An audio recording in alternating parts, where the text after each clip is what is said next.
Osiris, an ancient Egyptian god, is the earliest sighting of a Christ, the earliest sighting of a man who would have died and resurrected, the earliest sighting of someone who conquered death and conquered life. So Osiris, which was the deity or the god of the time, was killed or betrayed by his brother Set. So this sounds like a Jesus and Judas story. His wife, Isis, went all over, found his body, and basically mended it back together. Okay, so that sounds a little like the Jesus and Magdalene story. And then there was the resurrection. Osiris didn't return as a normal man or a normal mortal man. He returned with the keys of life and death. How do you not know a cyclic repeat of your story? Some things are not foreign to you. Children of the Most High, better Israel. Some things are not foreign to you. The concept of man gods undergoing death and resurrection was present in various ancient cultures before the coming of Jesus Christ. So I return to the question, what qualifies a Messiah for you? What crowns your Savior? Is it his death and his resurrection, which you continue to use as a scapegoat for your continuous sin? Or is it the fact that he took the cloth of 100% man to show you, man, the way to the Almighty, the way forward to the Ancient of Days, your second birthright as a Christ man? Now, if you tell me that the Father, the Almighty, sent his Son, sent his God's Son to show us the way of the man Christ, I will tell you I believe you. Absolutely possible. And if this is already your current belief system, then it shouldn't be difficult to understand that if he sent his God's Son, he himself can take up the robe of a God-man and fulfill a mission that he himself must handle, the ushering of a new age in this human experience. Listen, Haile Selassie was the last emperor for a reason. And it's a clear indication that it is the end of monarchy. It's a clear indication that aristocracy has come to an end among mankind. After him, no one can sit on the throne. After him, no king, no nation, no government can enslave another man. He is the first and he is the last. It started in Africa and it ended in Ethiopia. You check? Now, Italy. Remember, Italy is basically Rome, you know.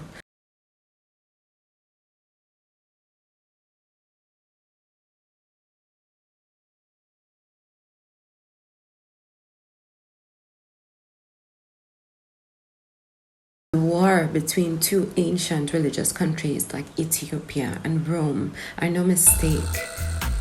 We get to see this religious war in our time, in our generation. This religious war basically ushered in World War II, and the information about this war is basically plastered in a credible source. What is more credible than the UN, the United Nations? It's there.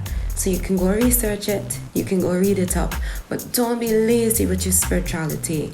Don't be the kind of person that they say it's supposed to be this and then you go with emotion. Do extra work, do extra reading. Nothing is out of your reach in this information age. Ignorance is no longer an excuse. Christ child, I beg you wake up and you identify the times that you're living in. So the Father came to end a generation of monarchy and aristocracy and to usher in an age of collaboration within the human community. And this is clear to see as governments now take up precedent and take up rulership over ourselves. Gone are the days where we look to a king. Now the Christ shows us that we can directly go inside and self-govern ourselves. We have governments who can basically be made up of anyone with an ambition to be in a government. These are the people now that are getting up and forming communities to rule and to govern. So I'm going to read something for you. The God Son shows you, the man, the way to the inner kingdom. If you follow him on the paths within and implement the teachings of the Christ, it will lead you to no other place than to the throne of the Almighty. You will find a direct line of connection to the Ancient of Days in you. But first, you must go through a preparation period before you can enter into the gates of Pharaoh, before you can see the face of the Almighty or hear the voice of the Almighty. You must clean up your vessel and take full control of your soul as a man Christ. And it's okay if it takes you time, because this walk is eternal. So in other words, becoming a man Christ or a Christian, it's important to establish here again that Ethiopia is the oldest Christian nation. Okay? So being a Christ is but a vehicle that takes you to a destination and not the destination in itself. And no, I'm not talking about death, nor am I talking about heaven. So for some, taking up a religious practice is a good start.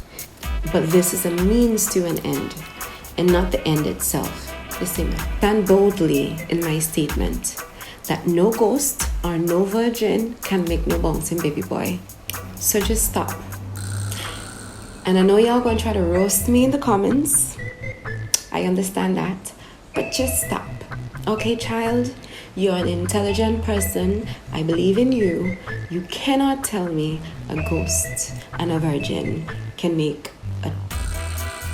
We're not gonna have this conversation again. Okay? But I'm trying to make a point. Let's not get too caught up in fighting over the form of the mother. We miss the message of the son. And let's not get too caught up in the form of the son. We miss the footsteps of the Christ.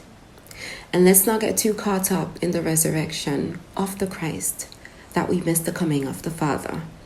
Rastafari is the Ancient of Days. Haile Selassie is the first and the last. He is the one that the Christ have been praying to. He is the one that has been with the children of the Most High from since Gobaki Day. Haile Selassie is that God-man that came just the other day. So before the mountains were brought forth, before he brought forth the world, from everlasting to everlasting, he is God. His throne is established long ago. He is from all eternity. Though you are small among the clans of Judah, out of you will come for me one who will be ruler of better Israel, whose origins are from old, from the ancient times. You, Haile Selassie, reign forever. Your throne endures from generation to generation. But Rastafari, which is my spiritual system of implementation, is my king from of old, my working salvation, or my savior in the midst of the earth. So I hope you're now able to sight up the king, and you understand the times that we're living in, and you can find place and purpose in this time. Because I will continue to open my mouth in parables. I will utter hidden things before you, things of old, things we Rastas know, things our ancestors have told us. We will not hide them from our children, and we will not hide them from your children. We will continue to tell the next generation the praiseworthy deeds of Haile Selassie, his power and the wonders he has done. Rastafari.